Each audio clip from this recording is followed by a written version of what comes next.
Salut les amis, c'est Milly. Je suis ravie de vous retrouver pour explorer ensemble l'univers aventureux du dessin animé culte Flo et les Robinson Suisses. Cette pépite des années 80 va nous entraîner dans les aventures passionnantes de Flo et sa famille. Nous allons plonger dans ses origines, explorer son intrigue passionnante en mettant en parallèle celle du roman et ses nombreux personnages, notamment la famille Robinson. De plus, nous allons analyser avec attention sa réalisation en mettant en lumière les éléments artistiques qui lui confèrent toute sa singularité. Enfin, nous décortiquerons les précieuses leçons de vie véhiculées par ce dessin animé ainsi que son impact sur les générations futures qui le redécouvrent avec enthousiasme. Allez, préparez-vous à plonger dans cette analyse de folie et enjoy la vidéo.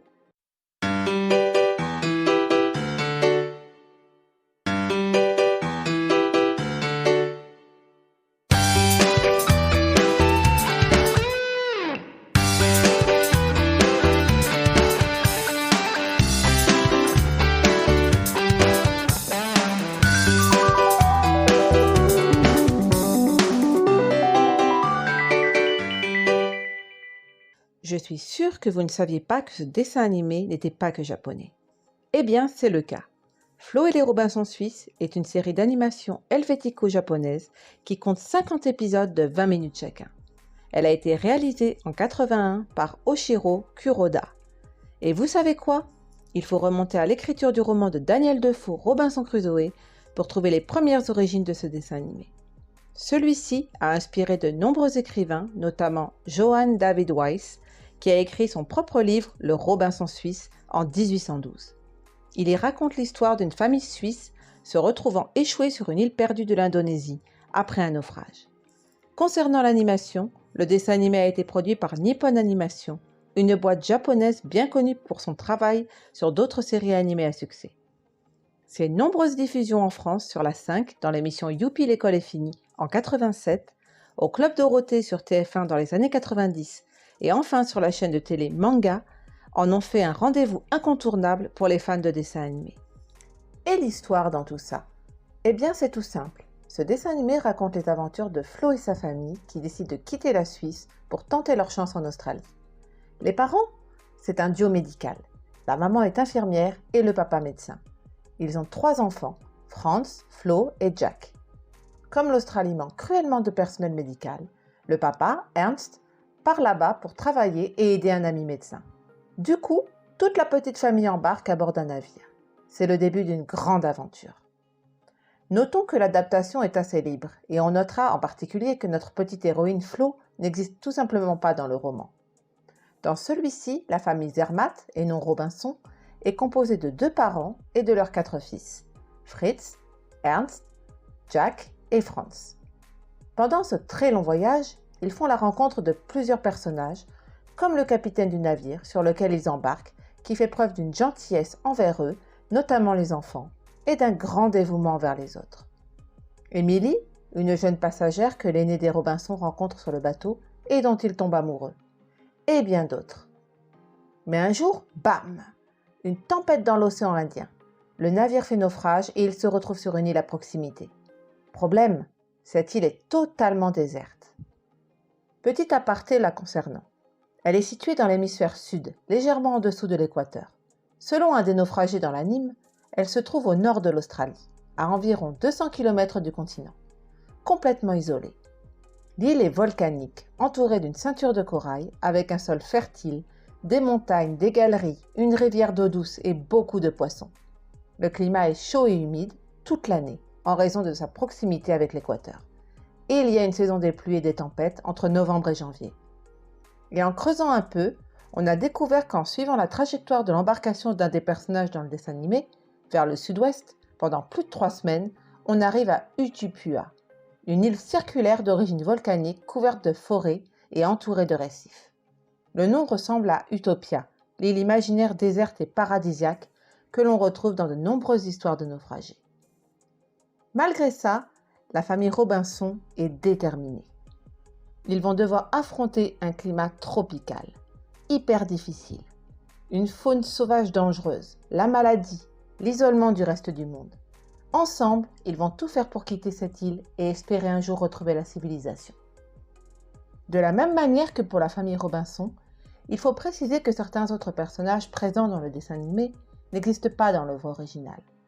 En revanche, il existe un personnage absent du dessin animé qui est découvert tardivement sur l'île et qui est une jeune fille du nom de Jenny Monrose. Que dire des personnages? D'abord, on a Flo, le personnage principal de l'histoire. Fillette de 10 ans, elle est courageuse et n'a pas peur de l'aventure. Elle est toujours avide de découvertes et aime explorer l'île et est curieuse de tout ce qui l'entoure. Malgré son tempérament indépendant, elle tient énormément à sa famille et est prête à tout pour les protéger et les soutenir. C'est une petite fille joyeuse et pleine de vie qui devient un vrai soutien moral pour sa famille. Son enthousiasme, son énergie et sa joie de vivre sont contagieux et ils contribuent à rendre son personnage encore plus attachant. Elle apporte un élément de légèreté et de positivité à l'histoire et équilibre les moments de tension et d'adversité auxquels la famille Robinson est confrontée sur l'île. Elle peut parfois agir de manière impulsive sans réfléchir aux conséquences, se montrer têtue et obstinée, et manquer de patience. Passons à son papa, Ernst.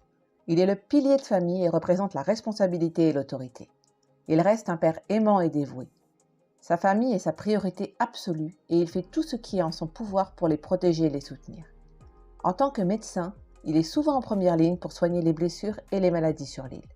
C'est un homme intelligent et cultivé qui sait garder son sang-froid, quoi qu'il arrive. Il utilise ses connaissances médicales et son intelligence pour résoudre les problèmes auxquels la famille est confrontée. Il sait comment utiliser les ressources limitées de l'île pour le bénéfice de sa famille. Aidé de son fils aîné, il prend en charge les gros travaux et la construction de la maison dans les arbres. En tant que chef de famille, Ernst peut parfois être rigide dans ses décisions, ce qui peut entraîner des désaccords au sein de la famille. Flo, elle, le trouve génial. Et honnêtement, on est d'accord, non? Et que dire d'Anna, la maman? C'est une maman affectueuse, qui se soucie profondément de ses enfants et de son mari. Elle est toujours là pour les soutenir émotionnellement. En tant que personne ayant grandi à la ferme, Anna apporte sa sagesse et ses compétences pratiques à la survie de la famille sur l'île. Elle fait preuve de créativité pour rendre la vie sur l'île plus confortable, comme par exemple cultiver des fruits et légumes pour nourrir la famille. Elle garde une certaine autorité sur ses enfants, tout en étant une figure maternelle aimante. Elle peut parfois être très peureuse, en particulier lorsque la vie de sa famille est en jeu, mais elle sait également dépasser sa peur pour la protéger quand il faut. Elle peut être inflexible dans ses attentes envers ses enfants, en essayant de faire de Flo une jeune fille traditionnelle, malgré les désirs de cette dernière. Elle ressent beaucoup de culpabilité d'avoir entraîné ses enfants dans ce voyage vers l'Australie. Franz Robinson, c'est le grand frère. Il a 15 ans. Il se soucie profondément de sa famille, en particulier de ses frères et sœurs. Il fait preuve de dévouement envers eux et fait de son mieux pour les protéger. Il a une passion pour la musique et aspire à devenir un grand compositeur et chef d'orchestre. Sa passion pour la musique apporte de la joie à la vie sur l'île. Il fait preuve de patience et est prêt à enseigner et à soutenir les membres plus jeunes de la famille. Il est bienveillant envers ses parents, en particulier envers sa mère Anna, et cherche à soulager leurs inquiétudes autant que possible. Il peut parfois être très mélancolique car il supporte très mal d'être coincé sur l'île. Jack, c'est le petit dernier. Il a 6 ans et il est naturellement curieux et s'intéresse à tout ce qui l'entoure. Cette curiosité le pousse à explorer l'île et à apprendre constamment. En tant que plus jeune membre de la famille, il est adorable et attachant. Il voit le monde avec des yeux émerveillés. Il peut parfois être capricieux et exiger beaucoup d'attention de la part des autres membres de la famille. Il est inexpérimenté dans la vie et dépend des adultes pour sa sécurité. Il est plus vulnérable aux dangers sur l'île, ce qui inquiète constamment sa famille. Il doit être constamment surveillé pour sa sécurité, ce qui peut être une tâche difficile pour les membres plus âgés de la famille. Je vous ai parlé de la famille Robinson, mais il y a aussi d'autres personnages géniaux dans cette série, que je peux vous citer, comme Monsieur Morton, un vieux marin au cœur d'or dont on fait la connaissance vers la fin de l'histoire. Il est naufragé avec Tom Tom, un gamin dégourdi d'origine aborigène, qui était mousse sur le même bateau que lui. Emily, quant à elle, est la fille dont Franz est amoureux et qu'il rencontre sur le bateau avant le naufrage, alors qu'elle voyage avec ses parents et sa grand-mère. Sa disparition laisse un grand vide et une grande tristesse dans le cœur de Franz. Flo et les Robinson Suisses est un dessin animé composé de 50 épisodes de 20 minutes chacun. Plus légère que Karen ou l'aventure du Nouveau Monde, et un peu moins connue que Tom Sawyer, cette série de la Nippon Animation est une pure merveille dans la catégorie aventure. Il faut louer le travail des scénaristes qui ont su rendre à la fois attrayante et réaliste cette histoire. Chaque épisode suit une structure narrative similaire. Il commence généralement par une situation ou un problème qui se pose à la famille Robinson sur l'île. Ensuite, les membres de la famille travaillent ensemble pour résoudre ce problème, souvent en utilisant leur ingéniosité et leurs compétences. L'épisode se termine généralement par une résolution satisfaisante du problème, mais il peut y avoir des éléments de suspense pour maintenir l'intérêt du public. Le mélange d'origine entre la Suisse et le Japon est très bien représenté par l'animation dans ce dessin animé. Les dessins ont un style réaliste qui conserve également une touche de dessin animé.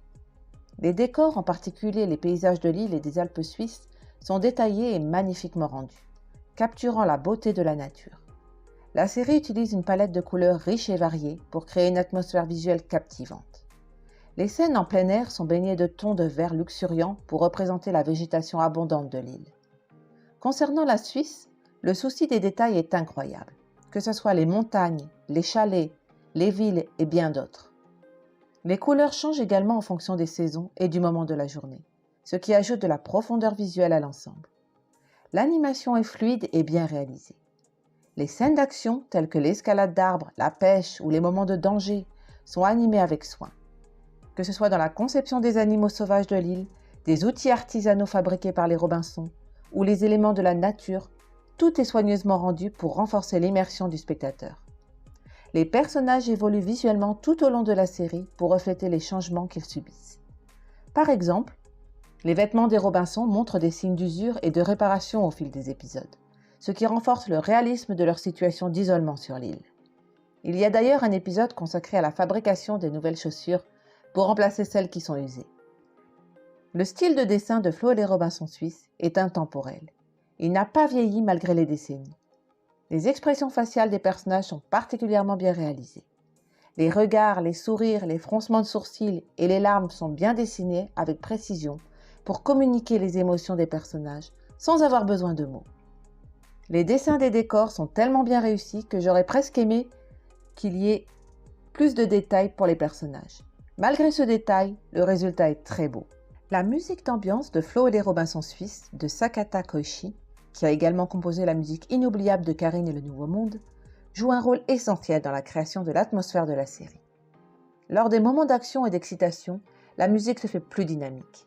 Cela crée une tension palpable, aidant à transmettre l'urgence des situations aux téléspectateurs.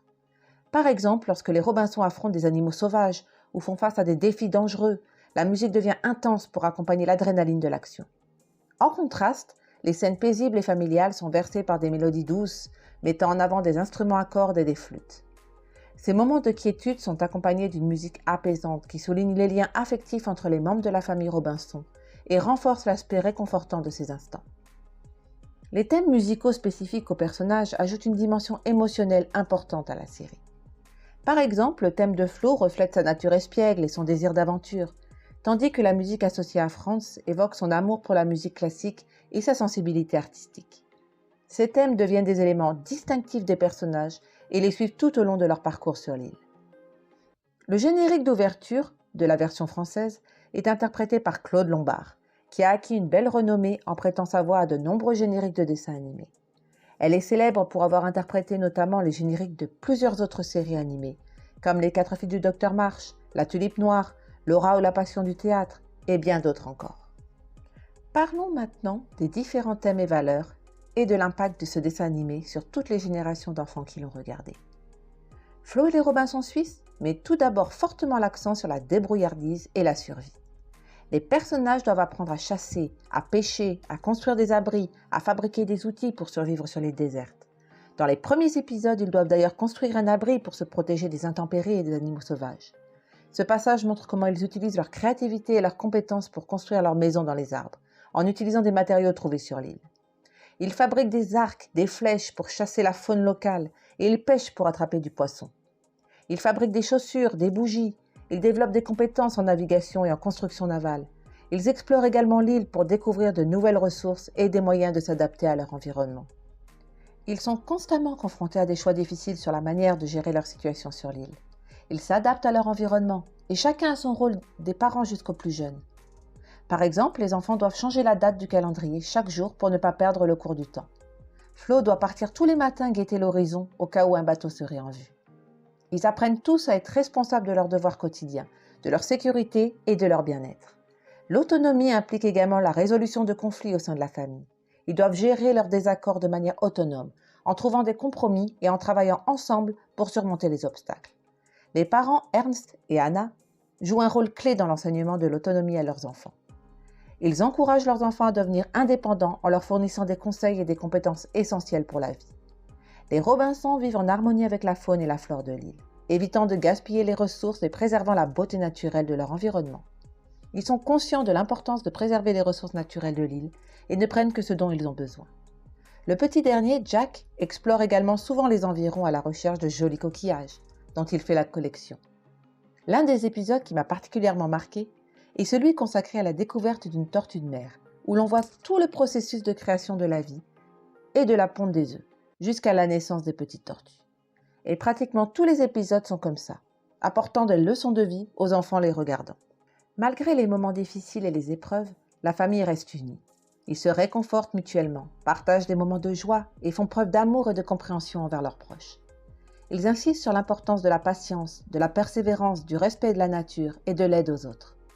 Les membres de la famille se réconfortent mutuellement dans les moments difficiles, partagent leurs espoirs et leurs rêves, et offrent un soutien inconditionnel. Malgré leur situation difficile, la famille Robinson trouve le temps de célébrer les moments spéciaux, comme les anniversaires, renforçant ainsi les liens familiaux. Au fil de leur aventure, ils rencontrent plusieurs naufragés, dont M. Morton et Tom Tom. M. Morton, bien qu'initialement peu aimable, se révèle être une personne de cœur et d'entraide. Tom Tom, bien qu'ayant des préjugés envers les hommes blancs, finit par accepter la famille Robinson comme des amis et des alliés. Initialement méfiant envers ces étrangers, il découvre que malgré leurs différences culturelles, les Robinson sont des personnes honnêtes et bien intentionnées. Ils apprennent à travailler ensemble malgré leurs origines culturelles variées. Ils comprennent que l'unité est essentielle pour survivre sur l'île et surmonter les défis qui se présentent à eux. Pour de nombreuses personnes qui ont grandi dans les années 80-90, Flo et les Robinson Suisses est un dessin animé qui a marqué leur enfance. Les aventures de Flo et de sa famille sont devenues des souvenirs précieux. La série a transmis des valeurs positives telles que la solidarité familiale, la débrouillardise, le respect de la nature, la tolérance envers les autres. Ce qui est génial, c'est que ce dessin animé continue de passionner même maintenant, et les enfants d'hier, devenus parents, le font regarder à leurs propres enfants. Flo et les Robinson Suisses a inspiré de nombreux jeunes à s'intéresser à l'aventure en plein air, à la survie et à la vie en harmonie avec la nature. Certains ont même développé des compétences pratiques basées sur ce qu'ils ont vu dans la série. Grâce à la disponibilité croissante des anciennes séries télé en streaming et sur Internet, de nouvelles générations découvrent et apprécient Flo et les Robinson Suisses. Cela a permis de transmettre son héritage à de nouveaux publics. Cela crée des moments de partage, de discussion entre différentes générations de téléspectateurs. En raison de sa popularité durable, la série a également donné lieu à des produits dérivés, notamment des DVD, des livres, des jeux ou même des figurines. Il existe de très nombreuses adaptations live de cette histoire, en particulier un film de Walt Disney sorti en 1960 et 2 téléfilms, Les Naufragés du Pacifique, en 1998 avec notamment Jane Seymour et David Carradine, et Seul au bout du monde en 2002. Ces 2 dernières adaptations sont par contre très éloignées de l'histoire originale. Et voilà, c'est la fin de cette vidéo sur Flo et les Robinson Suisses, mes amis. J'espère que vous avez apprécié cette vidéo autant que moi. N'hésitez pas à partager vos réactions dans les commentaires ci-dessous. Ce dessin animé culte a laissé une empreinte indélébile dans le cœur de nombreux spectateurs à travers le monde. Ses aventures captivantes, ses valeurs intemporelles et son impact durable en font une pépite animée à ne pas oublier. Pour les adultes d'aujourd'hui dont je fais partie, la série évoque une profonde nostalgie, quand le dimanche matin ils se mettaient devant la télé et regardaient les aventures des Robinson. En tout cas, si cette analyse vous a plu, n'hésitez pas à laisser un petit like et à vous abonner pour plus de contenu passionnant. Merci d'avoir exploré cet univers avec moi et on se retrouve bientôt pour de nouvelles découvertes. En attendant, continuez à apprécier les belles leçons que nous offrent les Robinson Suisses. À la prochaine les amis!